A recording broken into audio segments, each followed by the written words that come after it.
There's a Buddhist teaching that says that suffering often begins with holding on or to clinging.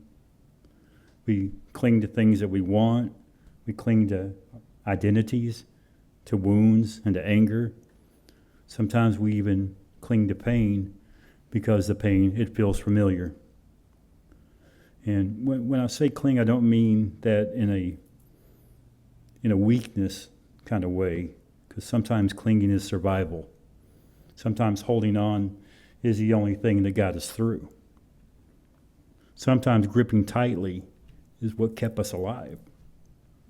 I know something about that, but what I want to talk to you guys today is about letting go. And not the pretty version, not the version that you'll see on social media with an enlightened meme, but I want to talk about the brutal, the sacred, and terrifying work of opening your hand when it's pain that has lived in there for decades. Because letting go can feel impossible when it's what you're holding on to is trauma. As a young boy, I experienced severe abuse. Those experiences did not disappear as time passed. The trauma didn't follow my calendar. I didn't just wake up one morning and say, well, that was decades ago. I'm healed now. Trauma is very sneaky. It burrows into your nervous system. It writes stories about who you are, and it even shapes the way that you move through the world. It whispers things in your ear like that you are powerless, that you are unsafe, that you are broken, and that you're going to have to hide or shrink to survive. For years, those stories became part of me, not because that they were true, but because I planted them so deeply. The Buddha taught that suffering is often compounded by attachment, not only by what happened, but by the stories that we build around those events. The pain is real, the trauma is real, but then our mind begins to construct prisons. Prisons that are made of shame, prisons that are made of fear, prisons that are made of identity. I suffered abuse as a child, and for years, part of me unconsciously became attached to that identity of that wounded little boy. I didn't do it consciously, it was done quietly. The pain had become some kind of strange home for me. And even when it hurt, especially when it hurt, because what is familiar often feels a lot safer than what is unknown. And healing is for sure unknown territory. My abuser, he's dead now. And that brings very complicated feelings for me, because I'm going to have no final conversation. I'm going to get no apology. I'm going to get no moment of justice that arrives neatly. That chapter, it closed without resolution, or without at least the kind of resolution that I had imagined. For a long time, it made letting go feel impossible for me. How do I release something that was never repaired? How do I let this go when accountability never came? But Buddhism offered me something very radical here. It did not ask me to deny my suffering. It did not ask me to pretend that the harm didn't happen, but it just asked me to simply see clearly, to look deeply, to understand suffering at its very root. And what I've come to understand is this. My abuser was not a monster from some other species. He was a human being, a profoundly broken human being, a sick human being, someone that was shaped by causes and conditions that I will never be able to fully understand or even know. But that does not excuse what he did. My compassion is not permission, and my understanding is not an endorsement of his actions. Letting go is not saying what happened was okay. It's not okay. It's never going to be okay. But compassion asks something different of me. Compassion asks me, can I stop carrying this coal of fire in my hand, waiting to throw it at them, and I'm the only one that ended up getting burned by it. At 54 years old, I find myself seeing things differently. Age does something strange. It can change our perspective. The things that once looked enormous begin to shift.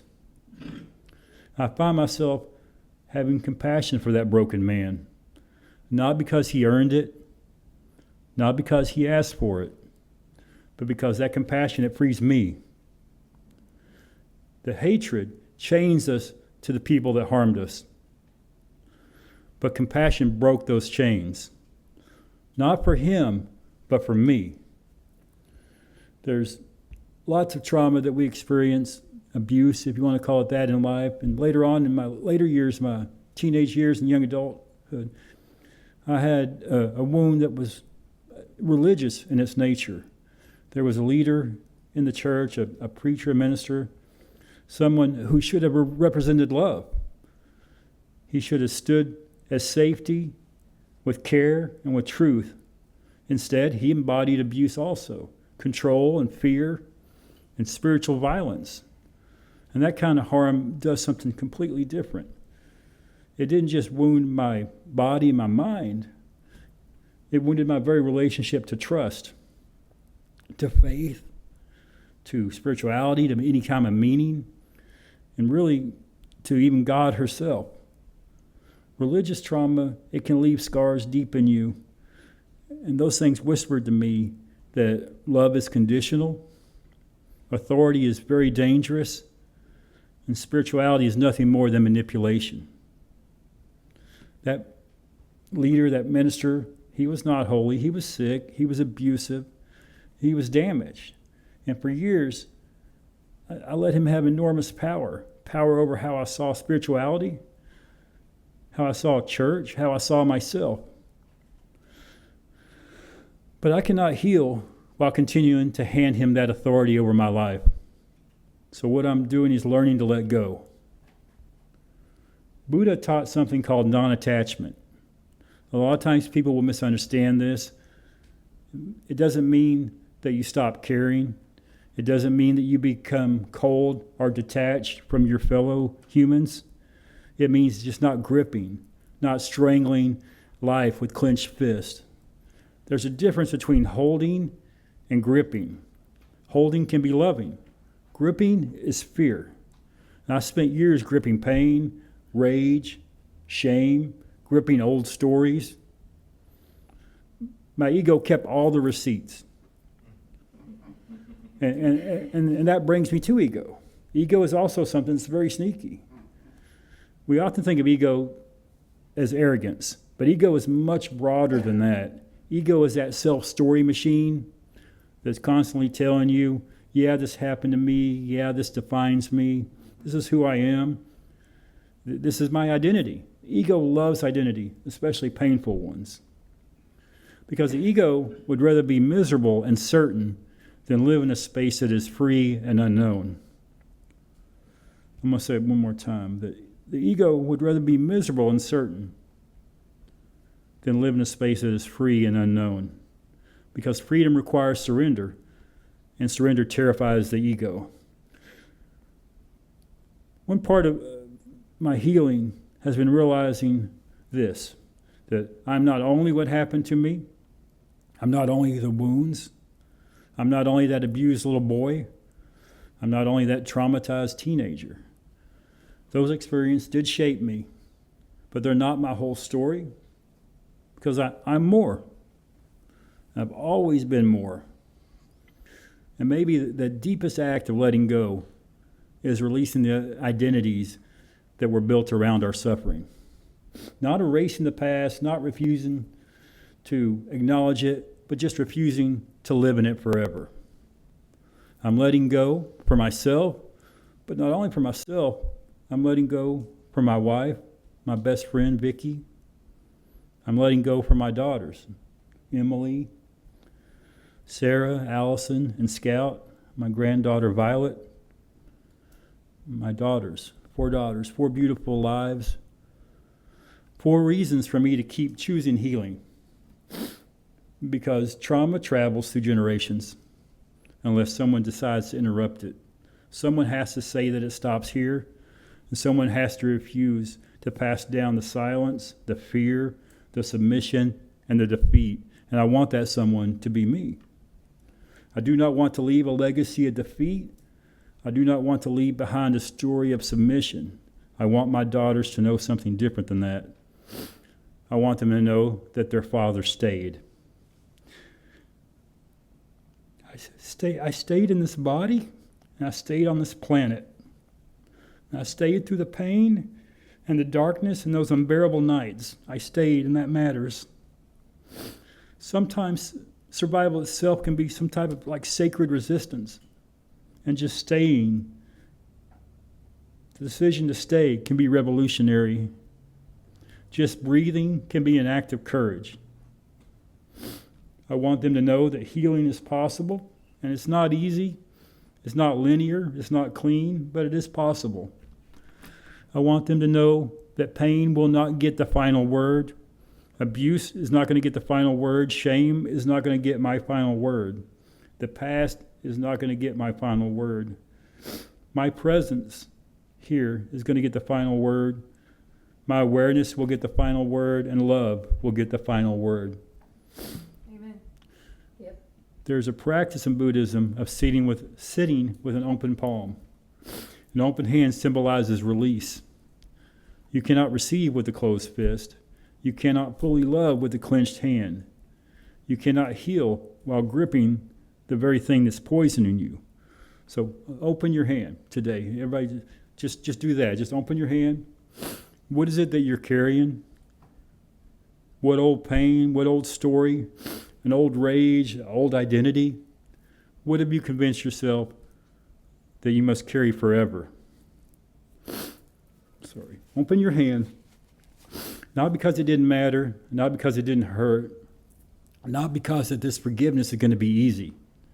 Open your hand because you deserve freedom. Open your hand because life is still here. And open your hand because healing is going to need that space. The Buddha taught us that everything changes, everything. Pain changes, bodies change, grief changes, stories change. Nothing ever remains fixed. Not even suffering. And that means that this pain is not permanent. This identity is not permanent. The wound is not permanent. Even now, transformation is possible. Even now, liberation is possible. So I stand here at 54 years old, still healing. I'm still learning, still practicing. I'm not doing things perfectly, but I'm trying to do them honestly. I'm learning compassion, learning surrender, learning to let go, learning to open my hand again and again, sometimes 10 times a day, sometimes every hour. Letting go is not going to be a one-time event. It's a practice. It's going to be 1,000 tiny releases. So this morning, if you're carrying something heavy, something old, something painful, something maybe that has shaped your entire life, maybe this is your invitation. Not to force the healing, not to rush the forgiveness, but just loosen your grip, just a little. Maybe just enough to let light in, just enough so you can breathe, just enough so you can begin, so you can start. Open your hand, feel the air on your palm, feel the release, feel what happens when you stop gripping the pain like it's your only identity. You're more than what hurt you, you're more than what had tried to break you. There's still life here, there's still beauty here, and there's still you here. Open your hand and stay.